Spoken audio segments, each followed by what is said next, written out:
Básicamente, vamos a ir profundizando muchísimo con todos estos temas respecto a lo que es la higiene y correcta manipulación de los alimentos, ¿sí? Para todos aquellos manipuladores de alimentos que tal vez ya han recibido algún tipo de capacitación, han recibido algún tipo de curso, ¿no es cierto?, con respecto a la higiene o buenas prácticas de manufactura también, pues vamos a ir afianzando nuestros conocimientos, y para aquellas personas que es la primera vez que recibimos un curso de higiene y correcta manipulación de los alimentos, pues vamos a ir conociendo y aprendiendo nuevas cosas, ¿sí? Bueno, para poder ir arrancando, vamos a iniciar con una imagen que me parece bastante interesante. Nosotros como manipuladores de alimentos, debemos prevenir, ¿no es cierto?, que nuestros alimentos lleguen a causarle algún tipo de daño o afección a la salud al consumidor de los alimentos. La imagen que ustedes ven en pantalla es un manipulador clásico de los alimentos, que si bien es cierto, tal vez no se ve en todas las cocinas o en todas las plantas procesadoras de alimentos, pero por lo general, ¿no es cierto?, existe un manipulador de alimentos que está elaborando comida de manera informal y puede llegar a tener ciertas falencias con respecto a su higiene y de igual manera con respecto a la limpieza con la que se están manipulando los alimentos. ¿Por qué nosotros debemos llegar a conocer sobre buenas prácticas de manufactura, sobre higiene y correcta manipulación de alimentos, sobre prácticas correctas de higiene? ¿No es cierto?, que son términos completamente diferentes y los vamos a ir diferenciando, valga la redundancia, más adelante, pero lo importante de conocer todo lo que tiene que ver con buenas prácticas de manufactura es para que podamos evitar lo que estamos viendo en pantalla, ¿no es cierto? Díganme ustedes, ¿sí? Díganme ustedes si es que ustedes consumirían los alimentos que está preparando esta persona, ¿no es cierto? Está con la boca sucia, tiene la barba, digámoslo de alguna manera, por allí un poquito larga, ¿no es cierto? Tiene el cabello descubierto. Ustedes me van a decir, no tiene el cabello descubierto, tiene puesto un gorrito. Sí, pero bueno, ese gorrito no está cubriendo el cabello totalmente, ¿no es cierto?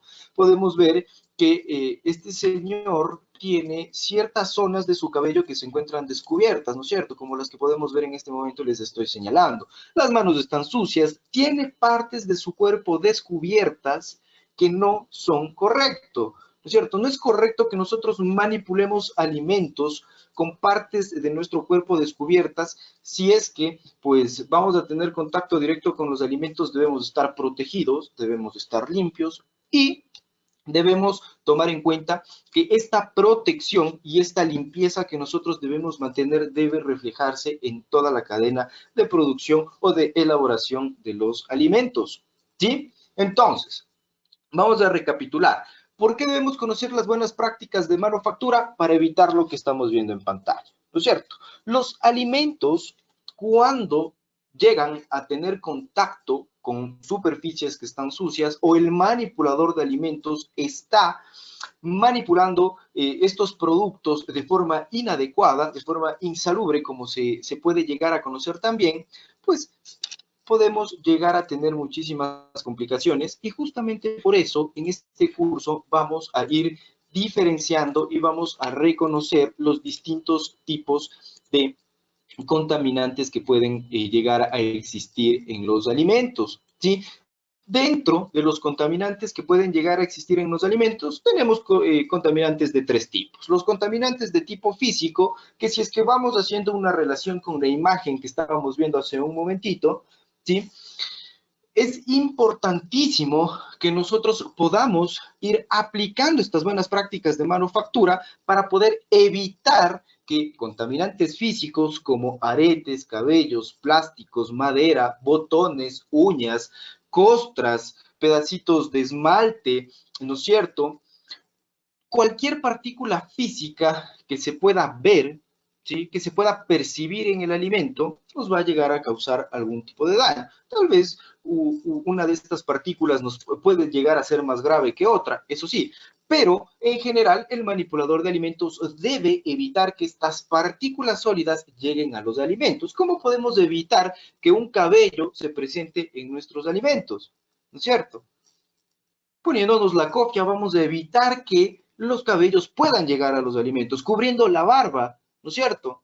¿Cómo podemos evitar que las uñas puedan llegar a los alimentos? Porque se han dado casos, en efecto, en los que se han encontrado uñas, cierres, botones, pedazos de esmalte, costras en los alimentos, ¿sí? Entonces, el curso nos va a permitir a nosotros reconocer cómo evitar que estos contaminantes lleguen a estos alimentos y qué hacer si es que por A o B circunstancia estos contaminantes se llegan a presentar en los alimentos. Nosotros como manipuladores de alimentos debemos conocer de forma adecuada qué es un contaminante, cómo poder manejar este tipo de contaminantes si se llegan a presentar en los alimentos y de forma muy clara, ¿sí? Como manipuladores de alimentos, cómo evitar que estos contaminantes lleguen a los alimentos. Como manipuladores de alimentos, nosotros debemos ser preventivos, ¿sí? Y al ser preventivos, vamos a evitar que cualquier tipo de sustancia, partícula, microorganismo llegue hacia nuestros alimentos, ¿ya? Los contaminantes físicos, pienso que a todos nos queda muy claro cuáles son los contaminantes físicos. Para aquellas personas que se acaban de conectar en este momento, les repito, los contaminantes físicos son todas aquellas partículas sólidas, es decir, todo aquello que se puede ver, que se puede tocar, que se puede percibir en los alimentos, ¿no es cierto? Y tenemos varios ejemplos como aretes, cabellos, pedacitos de plástico, astillas de madera, botones, etcétera, ¿sí? Avanzando un poquito más, tenemos a los contaminantes de tipo químico, ¿sí? Y dentro de los contaminantes de tipo químico podemos tener distintos tipos de productos de limpieza, detergentes, jabones, lavavajillas, ¿no es cierto? Productos químicos desinfectantes o a su vez pueden llegar a ser productos que nos sirven para realizar el mantenimiento de nuestros equipos o pues realizar algún tipo de calibración de los mismos, cualquier tipo de lubricante, grasa o a su vez dentro de estos contaminantes químicos se encuentran también las pastillas. ¿Sí? Las pastillas también son contaminantes químicos. ¿Y por qué las pastillas? ¿No es cierto? Por lo general, en el área de elaboración de alimentos o en una planta procesadora de alimentos, nosotros tenemos un botiquín, ¿ya? Y dentro del botiquín deberíamos encontrar cosas básicas que vamos a ver más adelante. Pero a veces ponemos una pastillita en el botiquín y dentro del botiquín ya no hay solo una pastillita, sino que empezamos a acumular medicinas y si es que por una mala fortuna una de estas pastillas llega a los alimentos, ¿sí? Lo vamos a tratar como un contaminante de tipo químico, ¿ya? Bien, contaminantes físicos, claro, contaminantes de tipo químico, de igual manera, me parece que está muy claro, ¿no es cierto? No hay a dónde perder. Pues vamos a aprender a controlar cómo evitar que estos contaminantes lleguen a presentarse en los alimentos. Dentro de los contaminantes o del tercer grupo de contaminantes tenemos a los contaminantes de tipo biológico, ¿no es cierto? Y a estos contaminantes de tipo biológico, ¿sí? Los hemos visto, bueno, no visto realmente, pero los hemos reconocido durante muchísimo tiempo. Todos aquellos microorganismos patógenos, bacterias, virus, hongos, que puedan llegar a estar en contacto directo con los alimentos son contaminantes biológicos o microbiológicos. ¿Qué es un microorganismo? ¿No es cierto? Un microorganismo, como lo dice su palabra, ¿no es cierto? Es un ser viviente súper pequeñito, ¿sí? Para que todos lo podamos entender. Algo que está vivo, ¿sí? Que puede reproducirse, que necesita de ciertas condiciones para poder vivir y que es sumamente pequeñito, micro, ¿cierto? ¿Ya? Y organismo de que pues tiene vida, ¿ya? Entonces, estos microorganismos son los más difíciles de controlar. Es más, ¿no es cierto? En este último tiempo, alrededor de un año, bueno, casi un año, el 17 de marzo, nosotros hemos estado pues padeciendo una enfermedad o pues ha existido una pandemia producida por un microorganismo, un virus, que también es un microorganismo. En este caso estamos hablando del coronavirus, ¿no es cierto?, del SARS-CoV-2. Sin embargo, ¿sí?, debemos ser claros acá porque pues hay preguntas que suelen ser frecuentes, ¿sí? Y el coronavirus no se transmite por los alimentos, ¿sí? Vamos a hablar de eso un poquito más adelante, no me quiero adelantar mucho, pero únicamente para aclarar esto por distintos tipos de preguntas que se puedan llegar a generar, ¿sí? Entonces, microorganismos patógenos, ¿no? Patógenos, pues, que son perjudiciales para la salud. Y dentro de este grupo de contaminantes biológicos tenemos también a los parásitos. Dos ejemplos, vamos a ver más adelante un par de ejemplos más, pero tenemos acá dos parásitos, el Toxoplasma gondii, ¿no es cierto?, y la conocidísima tenia. Ustedes tienen en pantalla el nombre científico de este parásito, pero pues es la tenia. ¿Cierto? Tenia que todo el mundo conoce e inclusive hay distintos tipos de dichos con respecto a la tenia, ¿cierto? Cuando los niños no quieren comer, nuestros papás nos decían, vamos a alimentar esa tenia que tienes en el estómago, ¿ya? ¿De dónde aparece esto? Pues la tenia es un parásito. ¿Que puede llegar a estar en los alimentos? Sí, así es. Y pertenece al grupo de los contaminantes biológicos, ¿ya? Entonces, bien, perfecto. Vamos a ver, me parece que por acá tenemos ciertos comentarios. Vamos a ver. ¿Ya? Voy a leer uno de los dos comentarios de Yomaira. Yomaira Vázquez nos dice, las buenas prácticas de manufactura son una herramienta básica para la obtención de productos seguros para el consumo humano que se centralizan en la higiene y la forma de manipulación.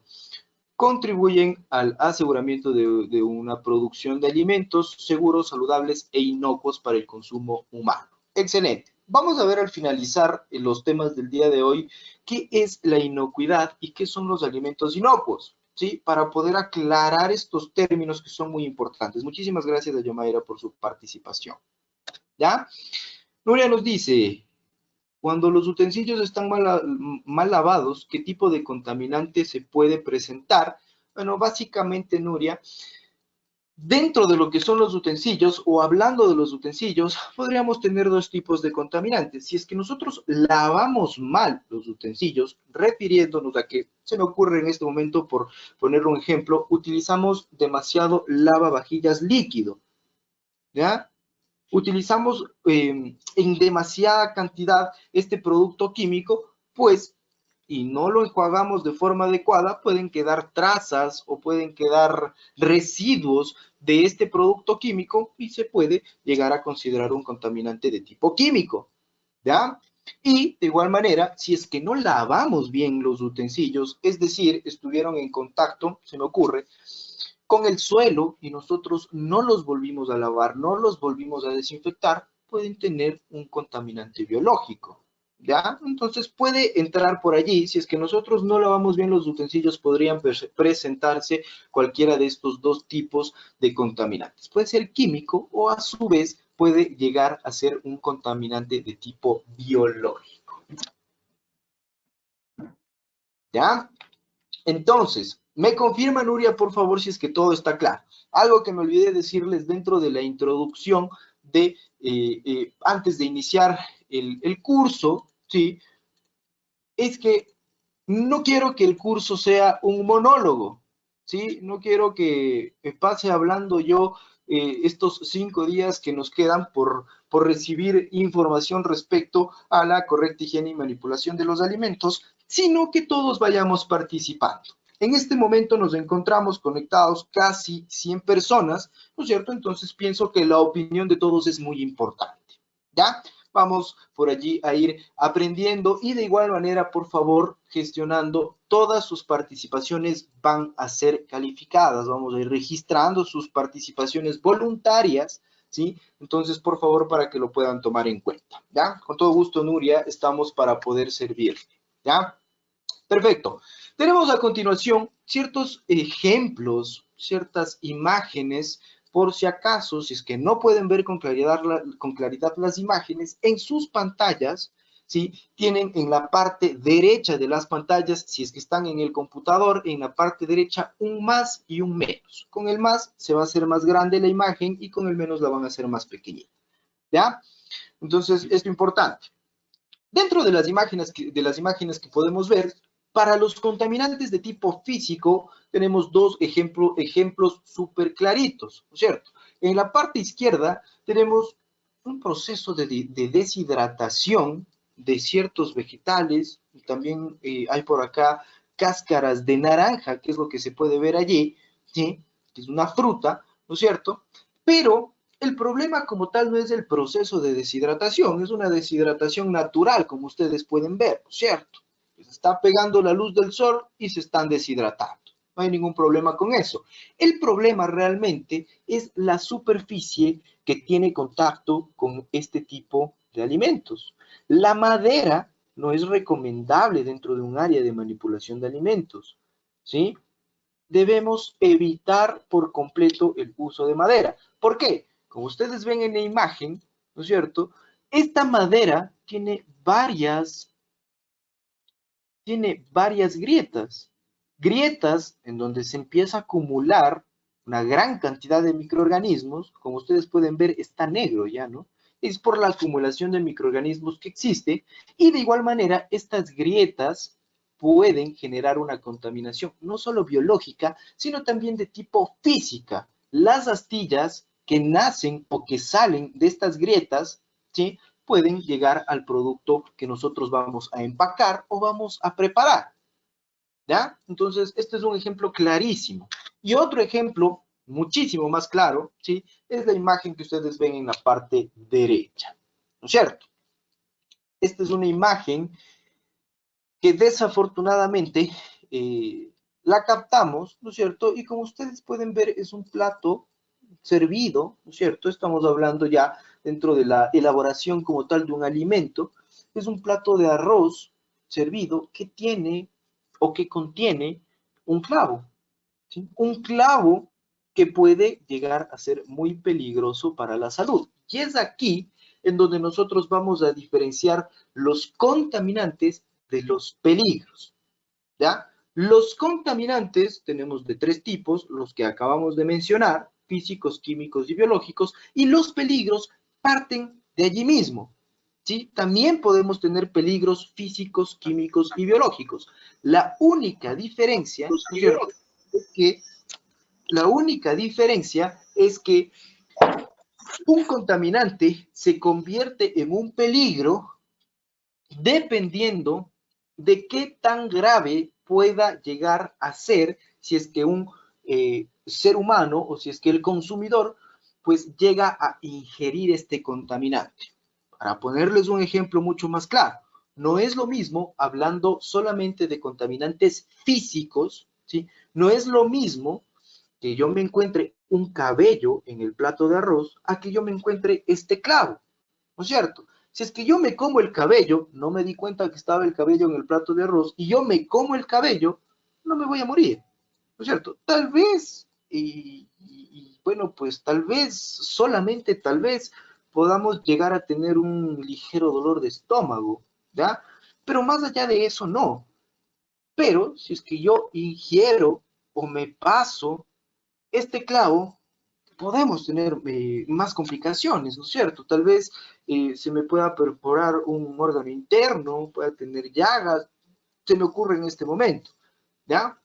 Entonces, es allí en donde nosotros podemos diferenciar los contaminantes y los peligros. Repito, pregunta de examen, como dicen los profesores, ¿no es cierto? Los contaminantes se convierten en peligros dependiendo de la gravedad, ¿sí? De la gravedad que puedan provocar con respecto a la salud del consumidor si es que los ingerimos.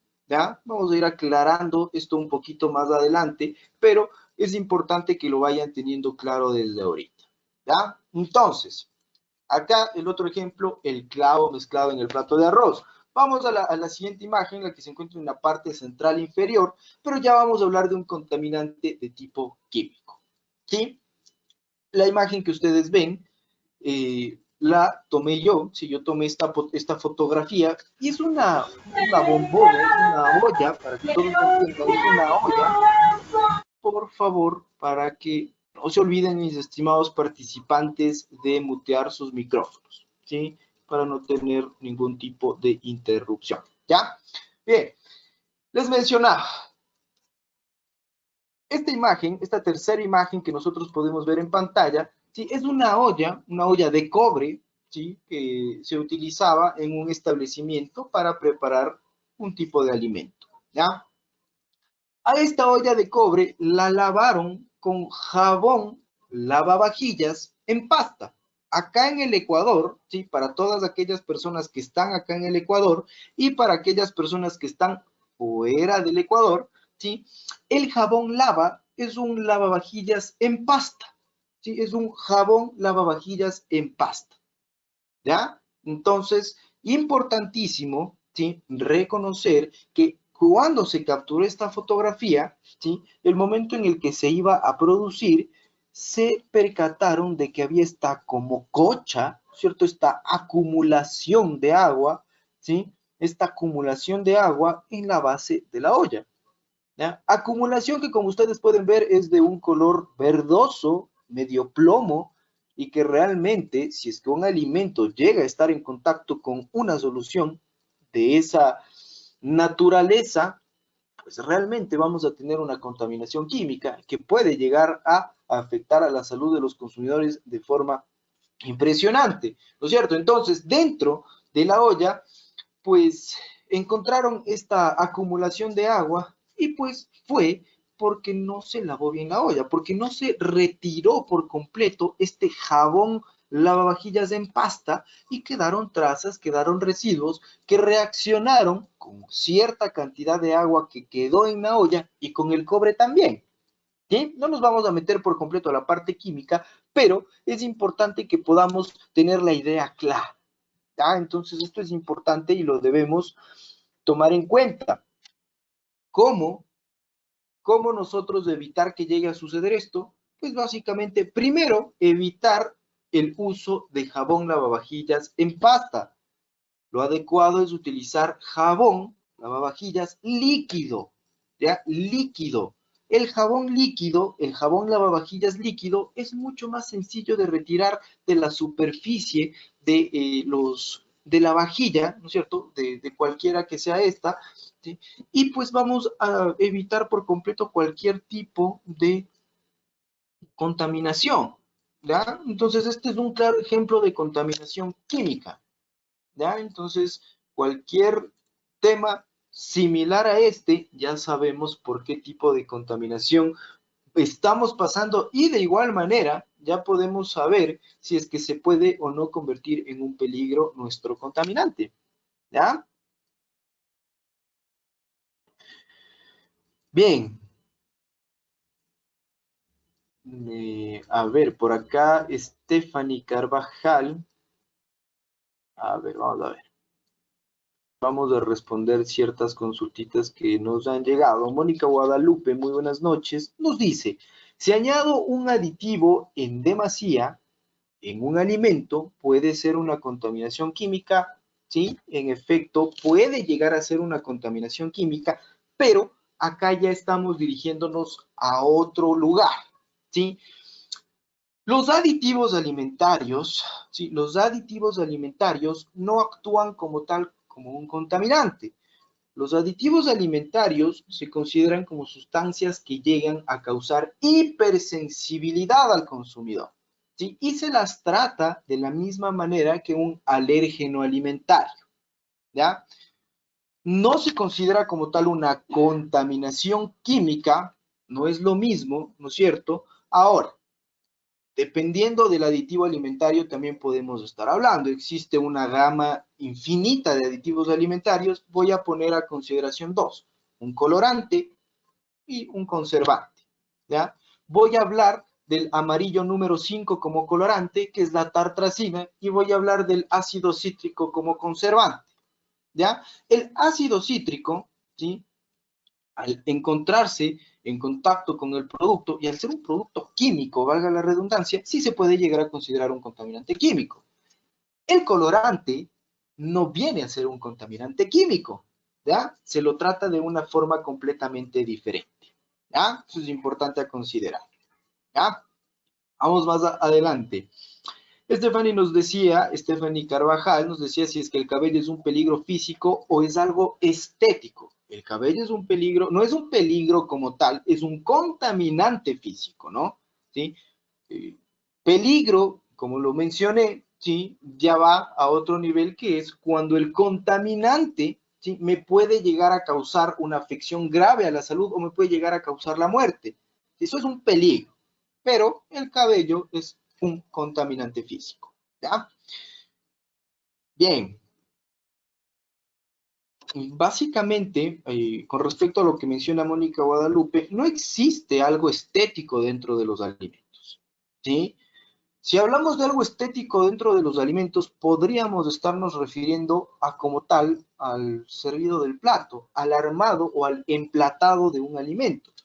Sí, eso podría llegar a ser algo estético, pero no es algo que se contemple dentro de los contaminantes. ¿Sí? El cabello es un contaminante de tipo físico, ¿ya? Nada estético. La estética va dirigida hacia otro lugar completamente diferente y sale de todo lo que tiene que ver con los contaminantes de los alimentos.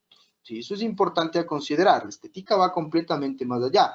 Un contaminante no necesariamente tiene que causarme una enfermedad para que sea contaminante. Cualquier partícula física, ¿sí? Sólida que pueda estar en el alimento es un contaminante. ¿Ya? Eso es importante. Ya, vamos a ver, por acá tenía más comentarios. Bueno, a David ya le respondieron la consulta en el chat virtual. Sí, por favor, estimados participantes, de acuerdo a las consultas que vayamos realizando, va a haber algunas consultas que se vayan respondiendo directamente en el chat virtual para que puedan estar al pendientes también. ¿Sí? Cristian García, muy buenas noches, ¿cómo está? Nos pregunta, ¿la contaminación química se podría dar por el uso de jabones en polvo como con los jabones en pasta? Sí, los jabones o los detergentes, como también se los conoce, o desengrasantes, como también se los conoce, ¿no es cierto? En polvo también pueden llegar a generar esta contaminación de tipo química, ¿ya? También pueden llegar a generar esta contaminación de tipo química. Por lo general, las partículas de estos jabones, de estos productos químicos, suelen ser o suelen dejar trazas en las superficies. Se ve mucho menos en los jabones en polvo y en los jabones líquidos, pero los jabones en pasta sí son bastante complicados. Ahora, lo recomendable dentro del área de elaboración de alimentos es tener un jabón líquido, ¿ya? Jabón líquido es lo adecuado. Y tampoco son muy costosos, ¿no? Eso es importante. María del Carmen Pozo, muy buenas noches. Le recuerdo, María del Carmen, mi nombre es Daniel, ¿sí? No David, Daniel, ¿ya? A ver, nos dice, ¿qué lavavajillas líquido me recomienda para lavar utensilios y ollas para una empresa de elaboración de embutidos? ¿Ah? ¿En dónde está ubicada mi estimada María del Carmen? Sería importante que me ayude mencionando eso, ¿sí? De igual manera, por favor, a todos nuestros participantes, si es que podemos colocar previo a la pregunta desde dónde estamos realizando la pregunta, si estamos acá dentro del Ecuador o estamos fuera del Ecuador, sería muy, muy importante. ¿Ya? Muy, muy importante. Perdón, yo ya moví las diapositivas. ¿Ya? Hasta que nos confirme María del Carmen, vamos a avanzar. Perfecto, vamos allá. Aquellas preguntas que no vaya respondiendo, por favor, estoy completamente seguro que van a quedar muchísimo más claras un poquito más adelante. ¿Ya? Perfecto. Bien, vamos al tercer grupo de contaminantes, los contaminantes de tipo biológico. Los contaminantes de tipo biológico, como ya los había mencionado, virus, bacterias, parásitos, ¿cierto? Hongos también. Y dentro de las tres imágenes que nosotros podemos ver en pantalla, estoy completamente seguro, ¿sí? Estoy completamente seguro que vamos a entrar, digámoslo así, o vamos a concientizar un poquito, ¿sí? La primera imagen que se encuentra en la parte superior izquierda. Vemos una persona, ¿no es cierto?, que está manipulando carne, ¿ya? Podría llegar a decirse que está en un mercado, ¿no es cierto? Pienso que todos conocemos un mercado y pues realmente todos conocemos que la carne debe tener una cadena de frío, ¿ya? La carne debe tener una cadena de frío para evitar que exista una contaminación biológica, ¿ya? Debemos mantener la cadena de frío. Acá en la imagen nosotros podemos ver que no se está manteniendo una cadena de frío. Es claro, ¿no? Está a temperatura ambiente, expuesto en un mesón. La carne, si bien es cierto, digamos que la res, voy a ponerle el nombre, digamos que los lomos están asentados sobre una lámina similar al acero, bueno, pero digamos que por allí pues se está evitando el contacto directo con este mesón de barro que tiene el puesto de esta persona, pero también en el otro extremo tenemos carne, ¿no es cierto?, que no está más que en contacto directo con el mesón. Mesón que no es de una superficie lavable, ¿no es cierto?, ni tampoco lisa. Es decir, va a existir la acumulación de microorganismos. Por otro lado, la balanza, ¿no es cierto? Esta balanza que vemos por aquí arriba en la que el señor está yendo a pesar, no diviso exactamente qué es, ¿sí? Es carne, ¿ya? Está muy oxidada y va a pesar la carne de forma directa con el plato de la balanza que está por completo oxidado, ¿ya? Y otro punto, y me atrevería a decir que sin decir que cualquiera de las dos observaciones anteriores no es importante, el punto más impactante dentro de esta imagen es la botellita que ustedes ven aquí colgada. ¿Cuál es la función de esa botellita? ¿Sí? Esa botellita está atrapando moscos, ¿ya? Es decir, esa botellita o dentro de esa botellita, los moscos están muriendo. Es decir, sobre esta superficie y sobre la carne que no está refrigerada, no está manteniendo la cadena de frío, existen, ¿sí?, insectos que transmiten enfermedades y de igual manera, pues nos pueden llegar a generar una contaminación de tipo biológica de forma inminente, ¿no es cierto? ¿Ya? Esta imagen, o realmente este tipo de imágenes con los cárnicos se puede llegar a visualizar muchísimo, ¿ya? Entonces, la primera imagen, pienso yo que a todos nos queda claro que es lo que deberíamos evitar nosotros, al ser manipuladores de alimentos, sea que los alimentos estén crudos, estén cocinados, o estén en un proceso productivo como tal, ¿sí? Nosotros como manipuladores de alimentos debemos evitar este tipo de acciones, ¿ya?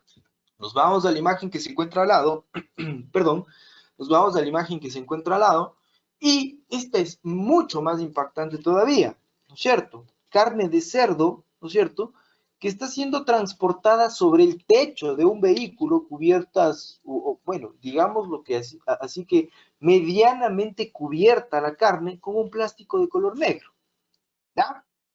Ahora, esta carne tampoco está manteniendo la cadena de frío, está expuesta al medio ambiente y algo más complicado es que si es que está en el techo del vehículo, no tengo la seguridad de si es que se limpió o no se limpió el techo del vehículo, pero no es una superficie para asentar un alimento de tan alto riesgo como la carne de cerdo. ¿Ya? Mantener la cadena de frío, lo estamos cumpliendo, y de la misma manera, ¿sí?, estos alimentos, al estarse transportando de esta forma, ¿cuánto smog? ¿Sí? ¿Cuánto smog pueden haber recibido? Y estos alimentos nosotros los consumimos, ya en restaurantes, o nos vamos al mercado, y como en el mercado o en ciertos micromercados, ya encontramos esta carne refrigerada, pensamos que no pasa nada. Pero todo ese tiempo que la carne está sin contacto con el frío, está generando contaminación, están contaminándose y los microorganismos que están dentro de estos alimentos están creciendo a todo gusto y con todo gusto, ¿no es cierto? Y vamos a entender esto más adelante. Y la tercera imagen, de igual manera, pues es un área de lavado de papas, ¿sí? En una planta procesadora de alimentos en donde se hacen papas fritas. Y esta área de lavado de papas, bueno, si bien es cierto, las papas tienen tierra, ¿no? Pero es bastante complicado. Voy a explicarles cuál era el proceso. Y en la bandejita amarilla que ustedes pueden ver, que tiene el agua completamente negra por la tierra, se lavaban las papas con la manguera de color amarillo que ustedes pueden ver en la imagen. Y en el envase, en el pequeño tanque que está junto a este envase amarillo, que es café, el que está al lado, que también hay agua negra, se volvían a remojar las papas. Ahora, no tiene lógica que yo lave las papas y después las ingrese a enjuagar en agua que está sucia, ¿no es cierto? No estoy cumpliendo con un proceso de lavado como tal. Dentro de esta área pueden llegar a existir cualquier cantidad de contaminantes biológicos. Miren ustedes la suciedad que se está manejando, las paredes, los costales que están a cada uno de los lados, los baldes, las mangueras que están en el piso, ¿sí? En contacto directo con el piso. Si bien es cierto, tal vez el alimento va a tener contacto con una temperatura alta posterior, ¿no es cierto? Pero debemos cuidar nuestras materias primas, ¿ya? Entonces eso es importante a considerar y lo vamos a eh, revisar con mayor profundidad más adelante, ¿sí? Bien, entonces, bueno, pienso yo que con estos ejemplos realmente estamos muy claros con respecto a qué es lo que nosotros debemos evitar, ¿sí? ¿Qué es lo que nosotros debemos evitar? ¿Ya? Aquellas consultas que nos están realizando con respecto, aquellas consultas que nos están realizando con respecto a productos químicos para lavar o desinfectar alimentos, no se preocupen, vamos a responder estas preguntas más adelante, ¿sí? Porque ya veo algunas. Con respecto a lo que nos mencionó María del Carmen Pozo, nos menciona que está aquí en Quito, ¿ya? Entonces, bueno, mi recomendación, diría yo que la más fácil de conseguir, la más efectiva, ¿sí? La marca Lava, ¿sí? Acá en el Ecuador, la marca Lava tiene jabón en pasta y jabón líquido. El jabón líquido de Lava, ¿sí? Existen de dos tipos, los que tienen olor y también he visto jabón Lava líquido que no tiene olor, ¿ya? De preferencia, jabón lava líquido que no tenga olor. ¿En dónde lo puedo encontrar? Lo he visto en supermercados, he visto de otras marcas también, ¿sí? Entonces, lo importante, jabón líquido sin olor, de preferencia, ¿sí? Para evitar que exista por allí algún cruce de aromas entre el alimento y el producto químico que nosotros estamos utilizando, que también viene a ser considerado como un contaminante, ¿no? ¿Ya? Perfecto. Pilar, muchísimas gracias, con todo gusto. Voy a responder su consulta más adelante, Pilar, no se preocupe, ¿sí? Vamos a responderla más adelante, con todo gusto, María del Carmen. Perfecto, vamos a ver, me parece que por acá teníamos otra consulta, ¿ya? Nos dice Caterine Angamarca desde la provincia del Cañar. Muchísimas gracias, Caterine. Pues nos dice, mi pregunta es, cuando se adquiere algún detergente o desinfectante para la limpieza, ¿es necesario realizar alguna prueba de efectividad o ya el proveedor indica las dosis exactas de uso? Bueno, dependería como tal del producto, ¿sí? Sin embargo, si es que el producto tiene una notificación sanitaria, que es obligatorio para que pueda ser comercializado, a ese producto se le debieron haber realizado ya pruebas de eficacia y de efectividad. Es decir, el producto ya pasó por un análisis de laboratorio en donde se determinó que sí, que en efecto mata el 99.9% de bacterias, ¿ya? Que es uno de los mensajes que ponen los desinfectantes, ¿no es cierto? O las distintas marcas de desinfectantes en sus etiquetas, ¿ya? Para que un producto químico de limpieza, sea industrial o sea doméstico, pueda tener un número de notificación sanitaria, debe presentarle al ente regulador sanitario un análisis de efectividad. Si es que no se presenta un análisis de efectividad, no le pueden entregar una notificación sanitaria. Es decir, mi recomendación, adquirir productos que tengan una notificación sanitaria, que tengan una ficha técnica, que tengan una hoja de seguridad, que de igual manera son requisitos obligatorios para poder comercializar este tipo de productos, y de esta manera nosotros vamos a tener información de dosificación, cuidados y riesgos que podemos llegar a tener con respecto al manejo de este tipo de productos químicos, y de igual manera vamos a estar completamente seguros que este producto pasó por una prueba de efectividad. Caso contrario, pues podríamos tener por allí algún tipo de inconveniente. ¿Sí? Jordan, Jordan, no sé si es que estoy pronunciando bien su nombre, si no es así me corrige por favor. John Daka nos dice que los cerdos no fueron eh, desviscerados, entonces el crecimiento bacteriano es aún mayor. En efecto, ¿sí? Correcto, muchísimas gracias, mi estimado Jordanka. Bien, vamos a avanzar un poquito más allá. Bien, vamos a avanzar un poquito más. Bueno, con respecto a la contaminación biológica, que es en la que nos vamos a ir centrando en este momentito, ¿sí? Vamos a ir viendo ciertas características que deben cumplir los alimentos para que existan factores que permitan el crecimiento de microorganismos, ¿sí? Ojo con lo que voy a decir, permitan el crecimiento de microorganismos, y también vamos a revisar aquellos factores que pueden ayudarnos a evitar el crecimiento de estos microorganismos, ¿ya? Los microorganismos, al igual que los seres humanos, necesitan de ciertas condiciones para poder vivir y para poder reproducirse. Si bien es cierto, los microorganismos, las bacterias, los virus, no se reproducen como los seres humanos, pero estas bacterias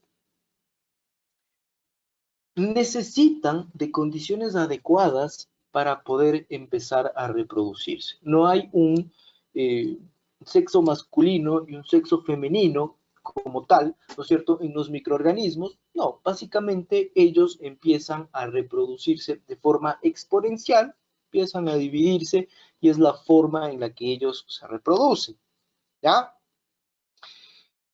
Es importante que dentro de este análisis que vamos a hacer de los contaminantes biológicos, perdón,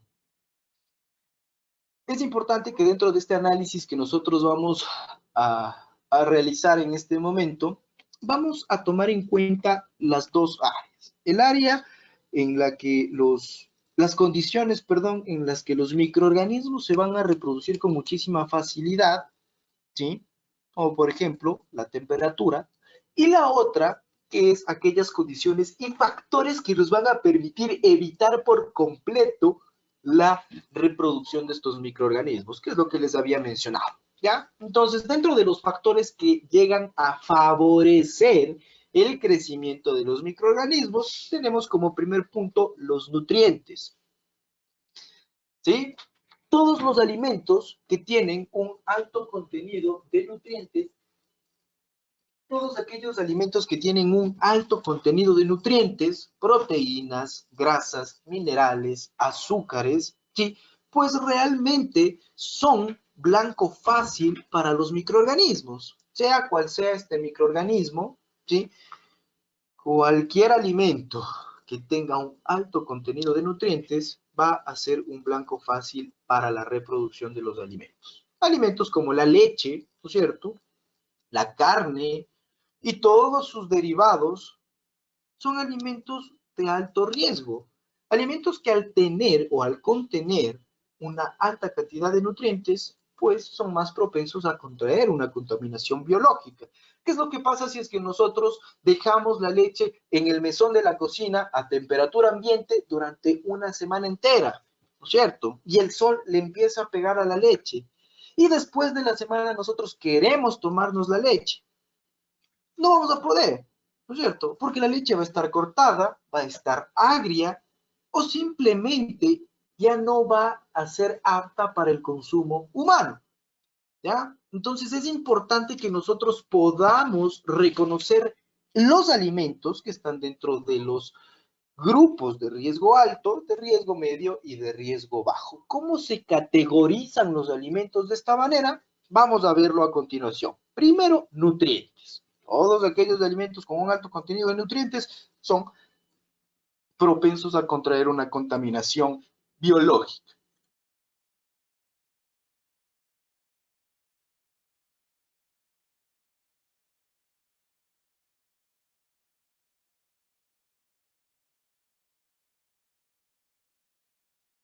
Ya, perfecto.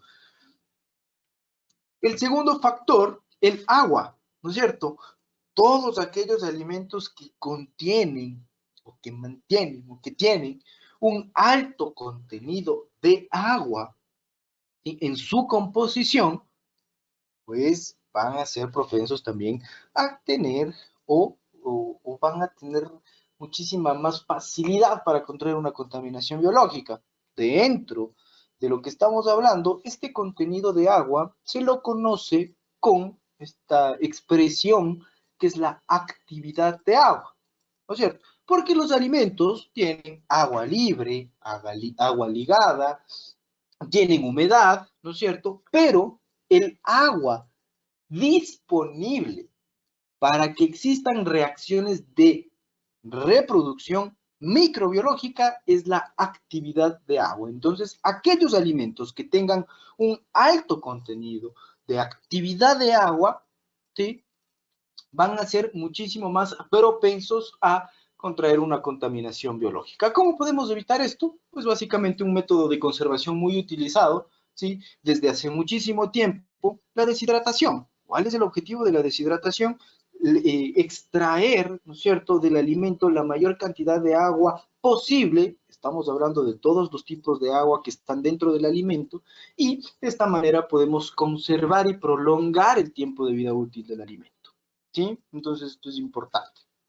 Nos vamos hacia la temperatura, factor que acá va a jugar hacia los dos bandos, no únicamente hacia un factor que llega a favorecer la reproducción de los microorganismos, sino que también puede llegar a desfavorecer la reproducción de los microorganismos. Y bueno, todos conocemos los distintos tipos de tratamientos térmicos que existen hoy en día. El simple hecho de freír un huevo ya es un tratamiento térmico, ¿sí? Entonces eso es importante a considerar.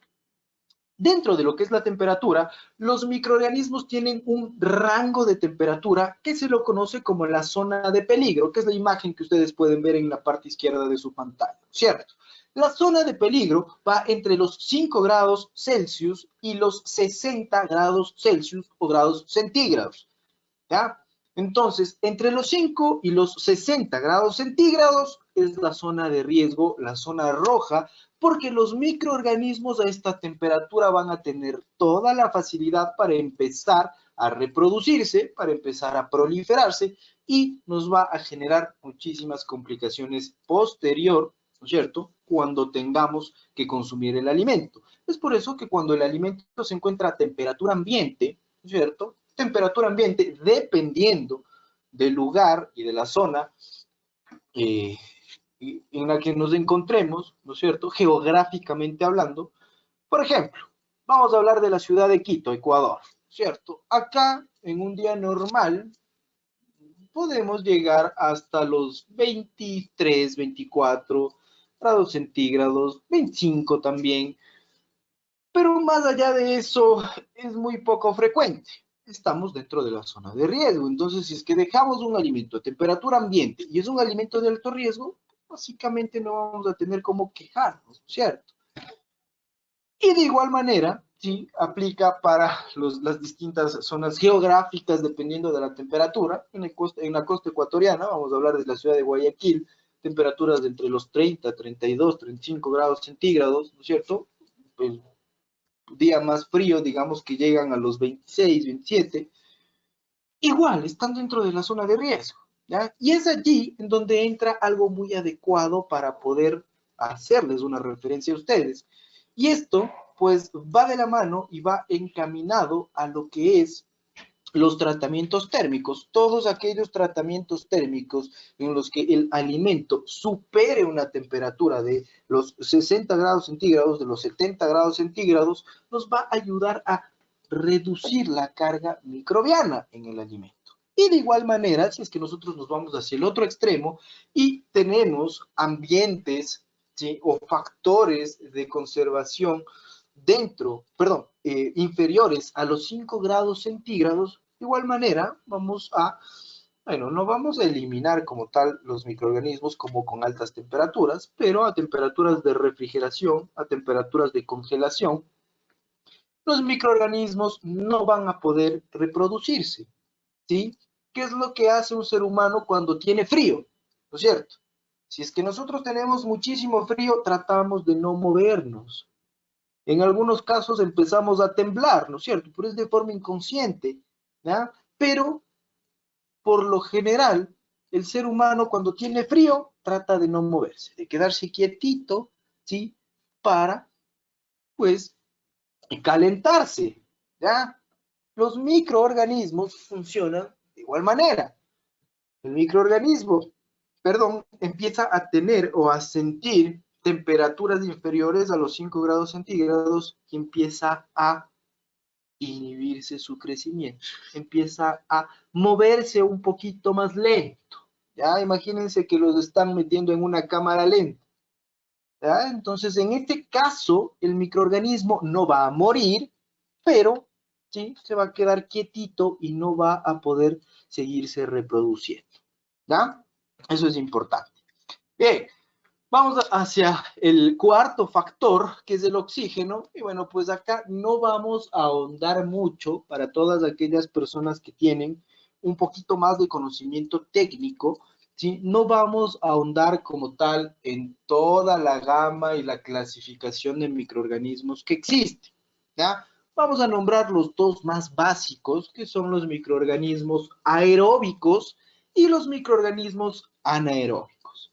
Los microorganismos aeróbicos, aquellos que requieren de oxígeno para poder vivir, y los microorganismos anaeróbicos son aquellos que no requieren, no necesitan de oxígeno para poder vivir. ¿Ya?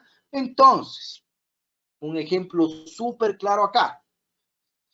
Cuando van al supermercado, toman una bandejita de carne y esta bandejita de carne viene envuelta en un plástico film, ¿no es cierto? En este plástico resistente film, y viene como que inflado, ¿no es cierto? Viene como que le hubieran metido aire ahí adentro, ¿ya? La carne se conserva de esta manera, ¿ya? Eliminando todas las bacterias y todos los microorganismos aeróbicos, ¿ya? Entonces, esto es muy importante porque la carne se conserva por más tiempo. Está dentro de una atmósfera modificada, que es como se le conoce a este método de conservación. Con todo gusto, Gladys. Los microorganismos aeróbicos, ¿sí? Microorganismos aeróbicos son aquellos que requieren, necesitan obligatoriamente, ¿sí?, oxígeno para poder vivir, ¿ya? Y los microorganismos anaeróbicos no necesitan de oxígeno para poder vivir, ¿ya? Entonces, allí lo vamos a tener muchísimo más claro. ¿Ya? Y el ejemplo que les mencioné respecto a la carne, que se me hace el ejemplo más común y que realmente en todo lado lo podemos encontrar, pues estamos allí súper claros, ¿sí? Y factores, vamos a nombrar 3 de los factores más fundamentales y más básicos que desfavorecen la reproducción de los microorganismos o de las bacterias. ¿Ya? Vamos a hablar de la acidez, ¿no es cierto? Mientras más ácido es un alimento, menor riesgo de que se pueda contaminar. Y mientras más alcalino es un alimento, funciona de la misma manera. Cualquiera de los dos extremos, cualquiera de los dos extremos evita que los microorganismos puedan reproducirse con facilidad. ¿Ya? Entonces, vamos a hablar de distintos tipos de alimentos.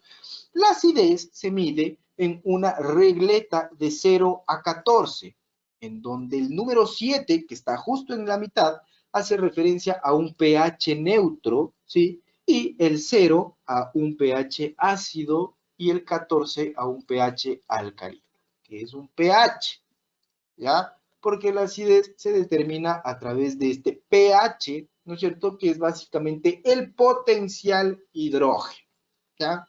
Es como se lo conoce, ¿ya?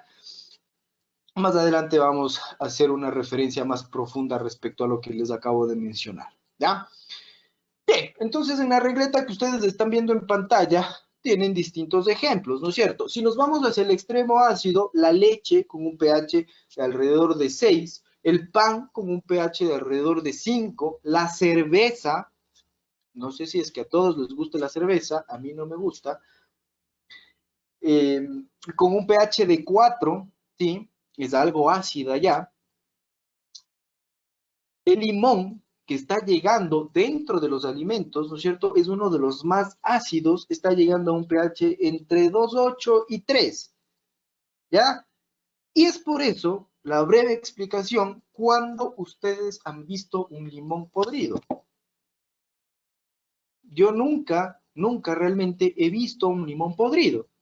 Y es por su pH, por lo ácido que es, que los microorganismos no pueden entrar en contacto con el mismo y pueden degradarlo, pueden hacer que cambie sus características. Entonces, los microorganismos prefieren ni meterse en ese tipo de alimentos, ¿ya? Es por eso que muchas veces utilizan limón para conservar el pescado.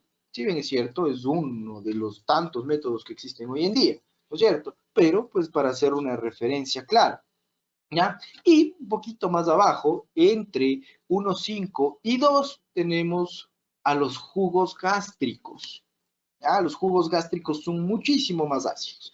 Y más ácido que los jugos gástricos tenemos ya un compuesto químico, el ácido clorhídrico, en este caso que lo estamos colocando como ejemplo, ¿sí? Que ya va a tener un pH inferior a 1, ¿sí? Entonces, esto es importante, ¿sí? Esto es importante. Y del otro lado, hacia el extremo alcalino, ¿sí? Entre el 8 y el 9 tenemos al bicarbonato de sodio, lo conocemos todos, ¿sí? Con un pH de 10 tenemos a ciertos detergentes y con pHs entre 11, 12 y 13 tenemos a varios desinfectantes, ¿sí? A varios desinfectantes. Dentro de estos, los amonios cuaternarios con pHs de 12 más o menos, ¿sí? Y pues también la mayoría de desinfectantes o son muy ácidos o son muy alcalinos. ¿Cuál es el objetivo? Matar a los microorganismos, ¿ya? Vamos a profundizar en esto muchísimo más adelante, ¿sí? Y de igual manera, con un pH de 14 tenemos al hidróxido de sodio, ¿ya? Que es otro compuesto químico, ¿sí? Entonces, factor que desfavorece la reproducción de los microorganismos, acidez o alcalinidad. Cualquiera de los dos extremos nos ayuda a bajar la carga microbiana, ¿sí? El azúcar, otro factor muy importante. Y un ejemplo muy claro, cuando ustedes han visto un caramelo, una paleta, sí, una paleta podrida. ¿Cuándo ustedes han visto un alimento similar a estos podrido? Tal vez con el paso del tiempo puedan llegar a cambiar sus características organolépticas, la textura, el olor en cierta proporción, pero más allá de eso no se pudren. Y es por la cantidad de azúcar que tiene el alimento, ¿sí? Y pues el azúcar, un exceso de azúcar en el alimento permite evitar que los microorganismos puedan reproducirse con mayor facilidad. El azúcar disminuye la cantidad de agua disponible para que los microorganismos puedan reproducirse. Entonces, pues esta cantidad de azúcar nos permite conservar por muchísimo más tiempo los alimentos. Caramelos, mermeladas, dulces de leche y cualquier tipo de alimento que tenga un alto contenido de azúcar, pues no se considera un alimento de alto riesgo. Puede ser un alimento de bajo o riesgo medio. Sin embargo, pues al tener una alta cantidad de azúcar, vamos a asegurar que no exista una reproducción exponencial de estos microorganismos. Y finalmente, vamos a hablar de la sal. ¿Sí? Sal que también es utilizada como método de conservación, principalmente para el pescado, para ciertos productos de origen marino, ¿ya? Pero pues la sal o el exceso de sal también permite que los alimentos pues no tengan una contaminación biológica, o si es que tienen algún microorganismo, pues eliminar o pues reducir la carga microbiana. ¿Sí? Todos aquellos alimentos que tienen un alto contenido de sal. Ejemplos claros, ¿no es cierto? Las conservas de sal. La salmuera, al tener un alto contenido de sal, ¿cierto? Conserva las verduras, las carnes que están dentro de este líquido de gobierno. Entonces, es otro ejemplo muy claro. ¿Ya? Esto es muy, muy importante. Pilar, aprovechando que acabo de leer en este momento su mensaje, ¿cómo actúa el azúcar? El azúcar, al entrar en contacto con el alimento o básicamente, si es que el alimento ya tiene un alto contenido de azúcar, ¿sí? Este azúcar disminuye la cantidad de agua, disminuye la actividad de agua que tiene el alimento internamente, esa agua ligada que tiene el alimento, ¿sí? Que es uno de los tipos de agua que tienen los alimentos, la disminuye. ¿Ya? La disminuye, y al reducir esta cantidad de agua evita que los microorganismos tengan un factor para poder reproducirse. ¿Ya? Es por eso que los caramelos, las paletas, distintos tipos de confites, ¿no es cierto?, dulces, no son alimentos líquidos. Algunos son alimentos semilíquidos y los otros son alimentos sólidos, ¿ya? Pero no existe un alimento como tal líquido que tenga un alto contenido de azúcar. No es posible. ¿Ya? Ahora, lógicamente, si es que yo voy a preparar, por ponerles un ejemplo, voy a preparar un jugo y le voy a poner 4 cucharadas de azúcar, le voy a poner la funda entera de azúcar para que dure por mucho tiempo, ya no funcionan las cosas así, ¿no? Entonces, nos referimos únicamente a la cantidad de azúcar que está dentro del alimento y nos permite, como tal, dentro de lo que es la naturaleza del alimento, eliminar esta cantidad de agua. ¿Sí? Esto es importante. Vamos a ver por acá. Me parece que tenemos más preguntas. A ver. Bien, Nuria nos dice por qué razón le ponen salmuera a las carnes. Bueno, es únicamente un método de consumir las carnes, ¿sí? Y dentro de este método para consumir las carnes, a más de darle un sabor diferente a la carne, una característica diferente a la carne, ¿sí? También es un método de conservación. Al estar en contacto la carne con altas concentraciones de sal, perdón, ¿sí? Se van a poder conservar por más tiempo. Y de igual manera, sin descartar que estas tengan que estar a temperaturas de refrigeración. La mayoría de conservas, bueno, hoy en día ya no todas, pero la mayoría de conservas tienen que estar en refrigeración. Y bueno, hoy en día ya con procesos de exhausting, ¿no es cierto? Es decir, extrayendo el oxígeno que está dentro de los envases, se puede evitar mantener en refrigeración como tal el alimento, pero ese es el objetivo como tal. Uno, pues que tal vez la carne tenga algún tipo de característica especial con respecto a su sabor. Otro, ¿sí? Es un método de conservación para la carne también, ¿sí? pero básicamente el objetivo de las conservas como tal es ese, conservar un alimento por mucho más tiempo, ¿no? Pero sí le da un sabor característico como tal al alimento, ¿ya? Perfecto, vamos a ver por acá. Con todo gusto, mi estimada Nuri. David nos dice, la gaseosa puede ser un ejemplo tal vez de un líquido con exceso de azúcar. Sí puede llegar a ser, pero no por completo. No por completo porque, claro, existen gaseosas, bebidas gaseosas que tienen un alto contenido de azúcar, ¿ya? Pero como tal, también existen bebidas gaseosas que no tienen azúcar, ¿no es cierto? Acá en el Ecuador, si nos dirigimos a la semaforización de una de estas bebidas, ¿no es cierto? Existen bebidas gaseosas que no tienen azúcar o que tienen un bajo contenido de azúcar. Sin embargo, son tan dulces por los edulcorantes que les colocan, ¿no? Y dentro de la formulación.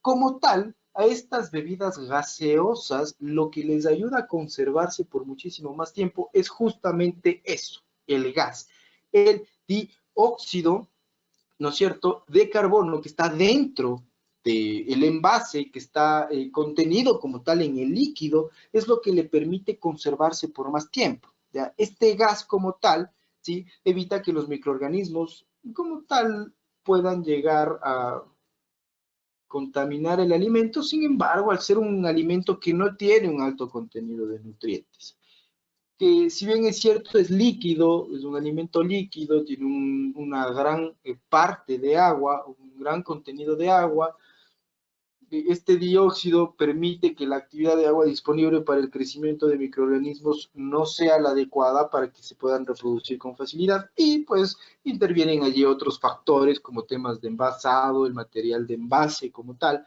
pero no como tal dentro de lo que es el exceso de azúcar. Esta parte del azúcar va dirigida como tal más hacia conservas dulces que tienen líquidos de gobierno dulces, que tienen un alto contenido de azúcar, como por ejemplo los duraznos en almíbar. Es un ejemplo muy claro, ¿ya? Los confites, en su gran mayoría, los confites, y también, pues, dentro de este grupo, cualquier tipo de alimento que llegue a ser semilíquido, como el dulce de leche, cualquier tipo de mermelada, ¿no es cierto?, que también estaría dentro de estos grupos, ¿sí? Bien, perfecto. Entonces, bueno, tenemos acá varios ejemplos de microorganismos, ¿sí? Ejemplos que los vamos a ir revisando brevemente, pues dentro de microorganismos patógenos, microorganismos como el Campylobacter, ¿sí? Que lo podemos eliminar al calentar los alimentos a temperaturas mayores a los 60 grados centígrados, ¿no es cierto? Salmonela, pienso que todos conocemos la salmonela, se encuentra principalmente en las heces de las aves, ¿no es cierto? Y pues la salmonela se la puede llegar a eliminar superando temperaturas y manteniéndolas, perdón, temperaturas superiores a los 75 grados centígrados, ¿sí? Pues de esta manera la salmonela va a morir. O de igual manera, cumpliendo con procesos de pasteurización, que también pues la salmonela al recibir un choque térmico puede llegar a morir. La E. coli o la Escherichia coli, ¿no es cierto?, que también es muy conocida, se encuentra en nuestro cuerpo, ¿no es cierto?, se encuentra en nuestros intestinos, y pues la E. coli por lo general se la puede eliminar con muchísima facilidad al llegar a un tratamiento térmico que supere temperaturas en los 70 grados centígrados. ¿Ya? El Clostridium botulinum, ¿sí? Clostridium, este producto se encuentra principalmente en productos enlatados, muchos de ellos son productos de origen marino, ¿sí?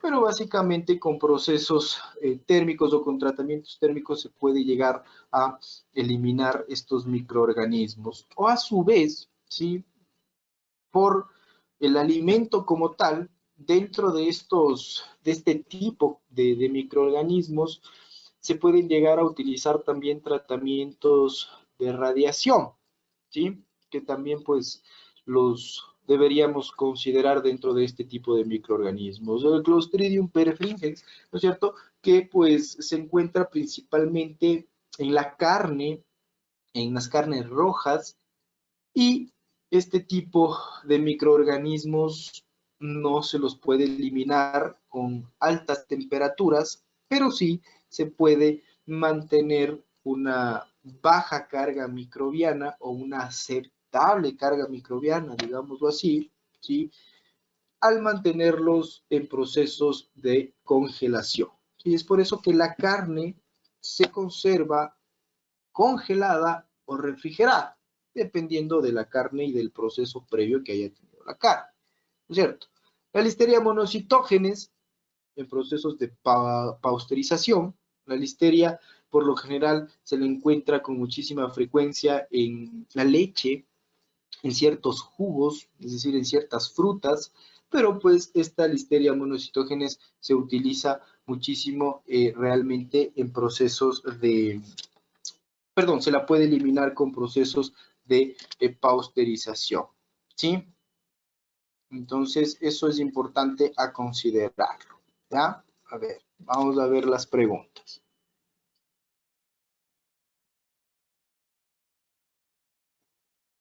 Bien, perfecto. Entonces, vamos a avanzar, ¿sí? Vamos a avanzar y brevemente, para poder ir un poquito antes de terminar la clase de hoy, vamos a darles a todos nuestros participantes, ¿sí?, previo a responder las consultas que están en pantalla, vamos a darles a todos nuestros participantes 5 minutos, pienso que 5 minutos son suficientes, y vamos a hacer un listado, ¿sí?, un listado de 5 contaminantes físicos, químicos y biológicos que podamos encontrar en nuestro lugar de trabajo, ¿sí? Vamos a hacer este pequeño listado en 5 minutos, ¿ya? Vamos a darles 5 minutos para que puedan hacer este listado y lo vamos a transmitir a la clase, ¿ya? Vamos a tomar 3 personas o 2 personas al azar que nos van a mencionar cuáles son los contaminantes físicos o los posibles contaminantes físicos, químicos y biológicos que ustedes podrían llegar a encontrar en su lugar de trabajo, ¿sí? Eso es importante, ¿ya? Entonces, básicamente, vamos a empezar a contabilizar el tiempo desde este momento, ¿ya? Vamos a empezar a contabilizar el tiempo de este momento. Entonces, yo voy a dejarles la pantalla transmitida y en el momento en el que regresemos posterior a estos 5 minutos, voy a hacer un par de consultas para ver que han hecho bien el taller, porque de igual manera tenemos una tareita que les vamos a enviar más adelante. Ya, entonces vamos a hacer este pequeño taller. Recuerden, 5 contaminantes físicos, químicos y biológicos que ustedes consideren que se puedan encontrar en sus lugares de trabajo. ¿Ya? Vamos a tomar el tiempo desde este momento y regresamos en 5 minutos, por favor. Disculpe, ¿le enviamos al chat o solamente luego nos piden el tema de estos 5 listados? Mi estimado David, no es necesario que lo enviemos al chat, únicamente ustedes desarrollen este breve listado y yo ya les consulto a ustedes el momento en el que nos reincorporemos en 5 minutitos. Sí, muchísimas gracias por su pregunta, David.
Muy bien. Listo, mis estimados participantes, pienso que estaríamos ya listos, ¿no es cierto? Vamos a empezar brevemente, ya, para no retrasarnos mucho. Vamos a ver si es que, por favor, veamos, ¿quién nos puede ayudar? ¿Quién nos puede ayudar de forma voluntaria? Veamos. ¿Quién nos puede ayudar de forma voluntaria?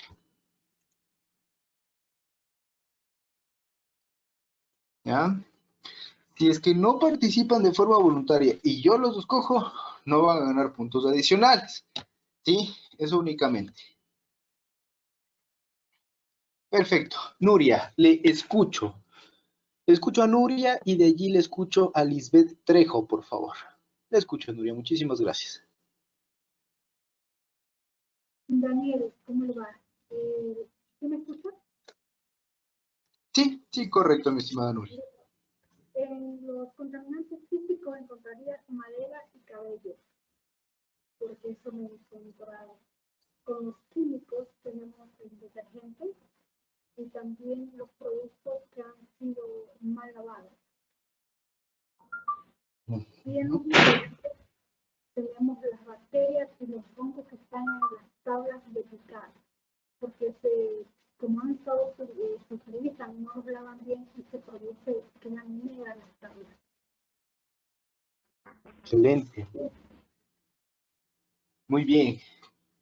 Excelente, Nuria. Sí, bueno, se le escuchaba un poquito bajito, pero sí logré escucharle con claridad. Entonces, algo importante de lo que nos mencionó, Nuria, sí, es justamente este tema de las tablas de picar. Me pareció muy interesante porque dentro de lo que son las tablas de picar suelen existir o pueden llegar a existir muchísimos contaminantes. Y dentro de estos están los hongos que nos había dicho nuestra compañera y de igual manera distintos tipos de bacterias que pueden llegar a estar en estas superficies que por tanto uso pueden llegar a tener grietas, pueden llegar a tener enzimación de grasa que ya nos puede causar algún tipo de problema. ¿Sí? Perfecto. Bueno, al principio no querían participar, ahora ya quieren participar. Vamos a escuchar, por favor, a Lisbeth Trejo. Lisbeth, le escucho. Buenas noches, no sé si me escucha bien. Sí, correcto, Bueno, Lisbeth. Muy buenas noches. también tenemos en lo que nos decían los contaminantes físicos, también se pueden encontrar como son los cristales o también como es la madera, ya lo habíamos mencionado. También algo residuos de metal. En los contaminantes químicos podemos decir que son como antibióticos que utilizamos. Podrían ser también los lubricantes, las tintas, también está dentro de lo que son desinfectantes. Tenemos en los biológicos. Dentro de los biológicos tenemos que pueden contaminar los que son insectos o a veces existen roedores. Perfecto. Muy bien, excelente, Lisbeth. En efecto, varios de los ejemplos que nos ha mencionado nuestra compañera Lisbeth son muy importantes y dentro de lo que nos dijo nuestra compañera, los animales, las plagas también son una contaminación biológica. Puede llegar a ser una contaminación biológica, heces, orina, ¿no es cierto? E inclusive insectos o estos propios animalitos. ¿Ya? Roedores nos mencionaba Lisbeth, ¿sí? Fuentes de contaminación que realmente son muy, muy complicadas de controlar. ¿Ya? Entonces, importante cuidar esta parte y tenerlos muy, muy al pendientes. ¿Ya? Rosa Díaz nos envió escrito, nos puso en biológicos, parásitos, bacterias, hongos, en químicos, pesticidas, aditivos alimentarios, desinfectantes, peces tóxicos.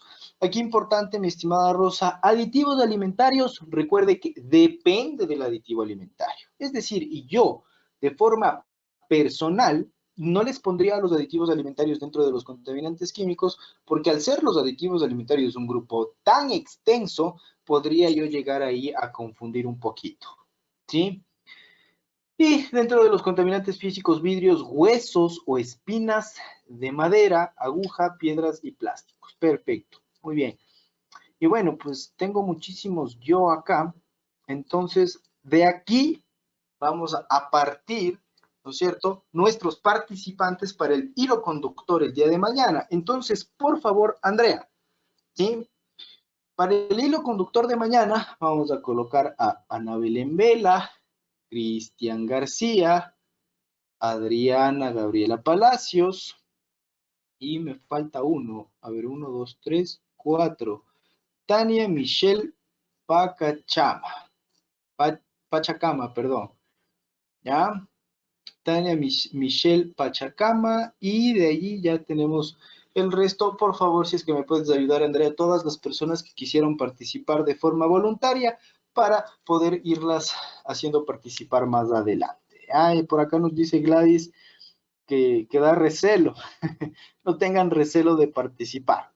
Tengan la completa libertad de que si nos equivocamos, aquí no nos vamos a enojar, no nos vamos a burlar, no nos vamos a reír. No, tranquilos, ¿sí? Estamos en un espacio destinado para el aprendizaje, entonces es común y es normal que nos podamos equivocar, ¿sí? Entonces, por favor, por ese lado, para que lo puedan tomar en cuenta. ¿Ya? Perfecto. Vamos a continuar con estos breves 4 ejemplos de parásitos en donde encontramos la Giardia duodenalis, ¿sí? Causante de la enfermedad Giardiasis, y pues por lo general a esta Giardia se le encuentra en carnes contaminadas, ¿sí? Carnes no cocidas. Es aquí uno de los grandes problemas que tienen los manipuladores de alimentos y como tal aquellas personas que les encanta comer la carne término medio, término 3/4, porque la carne sellada, como también se le conoce, esta carne sellada es un problema, porque si es que la carne no ha sido tratada de forma adecuada, puede tener giardia, puede tener trichinela y algunos tipos de patógenos, parásitos, de parásitos patógenos que nos pueden hacer muchísimo daño, ¿sí? Entonces, por allí hay que tener muchísimo cuidado. El Toxoplasma gondii, causante de la toxoplasmosis, y por lo general este tipo de parásitos se encuentra en las heces de los gatos, ¿ya? Principalmente en las heces de los gatos. Es decir, nada de tener al gatito, al perrito en la cocina, en el área de elaboración de alimentos. No, nada de animales, ni perros, ni gatos, ni palomas, loros, nada, ¿ya? Y esto es importante. La trichinela spiralis causa la famosísima triquinosis y bueno, pues realmente este parásito también se encuentra en la carne cruda y en la carne de algunos animales salvajes. Nos vamos a la China, ¿sí? En la China se consumen carne de animales salvajes. Puede existir este tipo de parásitos en esta carne, ¿ya? Y la tenia. La tenia, la saginata y la tenia solium, que pues es la famosísima solitaria, como le conocen, ¿no es cierto? Pero pues son dos tipos distintos de especies del mismo parásito, ¿ya? Entonces, bueno, pues como tal, a esta enfermedad se le ha dado el nombre de taeniasis. Esta enfermedad es producida por el parásito que crece en el estómago como producto de haber ingerido ya sean sus huevos o como tal cualquier tipo de indicio con respecto a este tipo de incubación de los parásitos, ¿no? Entonces, por lo general, la tenia se encuentra en carne de res o en carne de cerdo, ¿ya? Bien, bueno, Para el día de mañana, mis estimados participantes, nosotros vamos a tener que presentar el taller de tipos de contaminantes. Entiendo que todos tenemos ocupaciones, cosas que hacer. Por ello, este tipo de talleres, este tipo de deberes, sí, son muy sencillos y no nos vamos a demorar más de 5 minutos haciendo. Si pusimos atención a la clase, estoy completamente seguro que en menos de 5 minutos terminamos. Talleres que pueden hacerlos a mano o pueden hacerlos a computadora, depende de ustedes. Lo importante es que los envíen. Estos talleres los tienen que enviar al correo electrónico capacitaciones@estrategia.es. Por favor, Andrea, nos ayudas escribiendo el correo electrónico en el chat virtual y también en el grupo de WhatsApp. capacitaciones@estrategia.es. ¿Ya? Y bueno, pues finalmente los dos términos que les había mencionado, la inocuidad y lo inocuo. Inocuidad es la seguridad en la producción de un alimento, producción que no nos causará daño o que no va a enfermar al consumidor. Inocuidad aplica a la producción, al proceso de elaboración del alimento. Inocuo, ¿sí?, habla directamente del alimento. Alimento que no nos va a causar daño, ¿sí?, después de haber sido elaborado o preparado. ¿Ya? Repito, inocuidad, seguridad en el proceso de elaboración del alimento. Un proceso que va a permitir evitar que un alimento nos cause daño.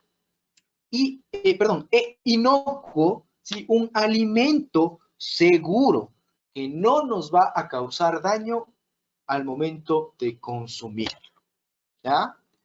Entonces, estos dos términos es importante diferenciarlos porque inocuidad va dirigido al proceso e inocuo va dirigido hacia el alimento como tal. ¿Ya? El día de mañana vamos a extender una explicación ya más profunda y aplicándolo como tal a los principios de higiene y manipulación de alimentos. Entonces vamos a tomar en cuenta estos dos términos que son muy importantes. ¿Ya? Entonces, bueno, voy a responder ciertas preguntas que por acá yo las había tenido pendientes. ¿Ya? Vamos a ver. Me parece que me quedé por acá. A Pilar Garay. No, me parece que tenía una pregunta un poco antes. A ver, por acá. Pilar nos dice, el ácido cítrico es un aditivo, tiene como función solo bajar el pH y por ende disminuye la formación de microorganismos o tiene otra función cuando se usa como aditivo en un néctar, por ejemplo. El ácido cítrico, en efecto, al ser un ácido, mi estimada Pilar, su función como tal es bajar el pH del alimento, ¿ya? Y al descender el pH del alimento, evitar que existan microorganismos que puedan reproducirse y por eso se lo conserva. Por eso la gran mayoría de conservantes, si es que ustedes los ven desde un punto de vista, llegan a ser algunos ácidos, ácido cítrico, ácido ascórbico, por allí tenemos otro que ya deja de ser un poco ácido, el sorbato de potasio, ¿no es cierto? Pero por lo general estos conservantes llegan a ser ácidos, ¿ya? Ahora sí, la siguiente pregunta me decían por acá. Vamos a ver. ¿Es cierto que las esporas no mueren ni a los 100 grados centígrados? Esto es importante. Sí, existe un grupo de microorganismos conocidos como los esporulados, que son microorganismos que llegan a pertenecer al grupo de los extremófilos. Es decir, son microorganismos que soportan condiciones extremas o factores extremos para poder vivir y les resulta muy bien porque justamente tienen esta capacidad de generar esporas bacterianas, para que ustedes me puedan entender. Imagínense que la palma de mi mano es el microorganismo, ¿sí? Y una vez que el microorganismo empieza a sentir algún tipo de peligro, algún tipo de riesgo, porque estoy empezando a subir la temperatura del alimento en el que se encuentra, o estoy empezando a utilizar algún producto químico desinfectante para eliminar la carga microbiana y el pH los va a afectar, el microorganismo se encierra en una burbujita, ¿sí? Que es la espora bacteriana, y esa burbujita le recubre al microorganismo, ¿ya? Evitando que temperaturas superiores a los 100 grados centígrados, evitando que temperaturas superiores a los 150 grados centígrados puedan afectarles, evitando y soportando concentraciones elevadas de acidez y de alcalinidad, ¿sí? Y pues uno de los métodos más utilizados para poder romper esta espora bacteriana es la radiación, ¿sí? La utilización de rayos ionizantes, ¿sí? Permite que este método rompa esta espora bacteriana y el microorganismo muera. Radiación, por lo general, al menos acá en el Ecuador, muy pocas empresas lo hacen. Ciertas empresas atuneras tienen máquinas de radiación. Lógicamente, esto hay que aclararlo, y es que no porque se utiliza radiación quiere decir que el alimento puede llegar a ser peligroso.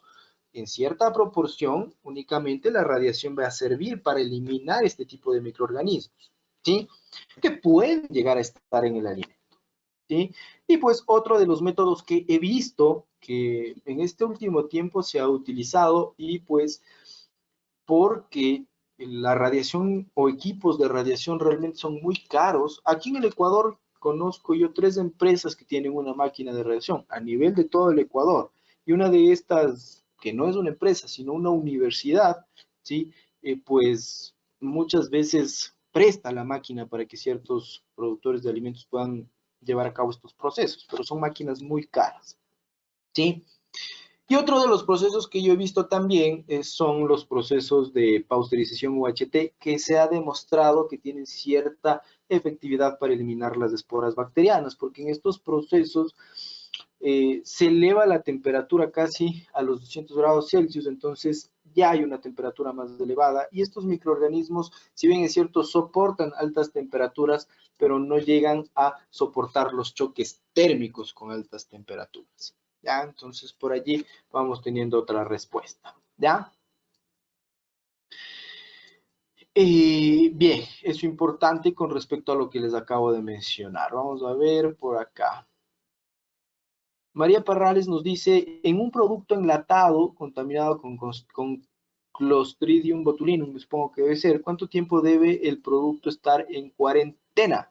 Tengo entendido que los atunes deben estar en un periodo de observación. Bueno, realmente cuando un enlatado llega a tener presencia de Clostridium botulinum, que es el que se puede llegar a encontrar en los enlatados como tal, este microorganismo expulsa la toxina botulínica, que es la que nos hace daño a nosotros como consumidores de alimentos, de forma breve, por lo general dentro de las 24-48 horas posterior al selle del envase del alimento. Es por eso que la mayoría de enlatados tienen un periodo de tiempo de vida útil superior al año, ¿no es cierto? Entonces, al envasar el producto, la mayoría de empresas lo hacen de esta manera y dejan reposar el producto por un periodo de 24 o 48 horas para poder comercializarlo. De esta manera pueden determinar si es que llega o no a existir un producto no conforme dentro de lo que es el área de elaboración, perdón, el área de producción como tal, ¿sí? Básicamente con respecto a la pregunta de María, ¿ya? David Herrera nos dice por acá, ¿qué termómetro es recomendado para los controles de temperatura en una planta de alimentos, digitales o mecánicos? Depende muchísimo, mi estimado David, de cuál sea el proceso en el que nosotros vamos a controlar la temperatura. Le pongo un ejemplo, si es que yo voy a controlar la temperatura de un aceite en un proceso de elaboración para papas fritas, ¿no es cierto? Lo más recomendable por seguridad industrial más que por inocuidad, es el uso de termómetros digitales, porque los termómetros mecánicos, a menos que sea un termómetro industrial, ¿sí? Por lo general pueden llegar a exponernos un poquito a quemaduras. Los termómetros digitales se manejan de otra manera. Los termómetros digitales láser. Existen dos tipos de termómetros digitales. Los de sensor, que son los que se utilizan actualmente para detectar temperatura en el cuerpo humano cuando vamos a algún lado para controlar o manejar protocolos de bioseguridad. Y los de láser, que son aquellos que llegan a medir cierto tipo de temperatura por un rayo infrarrojo, son un poquito más caros, pero estos termómetros no es necesario que los acerquemos mucho hacia la superficie en la que nosotros vamos a medir la temperatura. Podemos estar a 30 centímetros, que sin ningún problema el láser determina la temperatura. Cualquiera de los dos podría estar bien, y si es que utilizamos un mecánico, no hay problema. Debemos utilizarlo con muchísimo cuidado. Como le digo, David, dependiendo muchísimo del proceso, nosotros podríamos llegar a utilizar estos equipos. ¿Sí? Heidi Quispe nos dice, ¿los metales pesados son considerados contaminantes físicos? No. Los metales pesados son considerados contaminantes químicos, no físicos. Los metales pesados son considerados contaminantes químicos, en donde por lo general se encuentra este tipo de contaminantes en el agua, ¿no es cierto?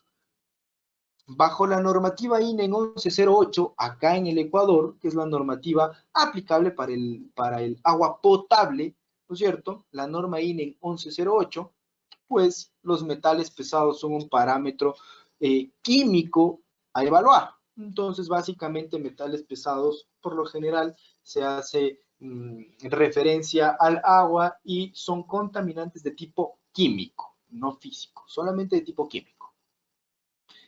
¿Ya?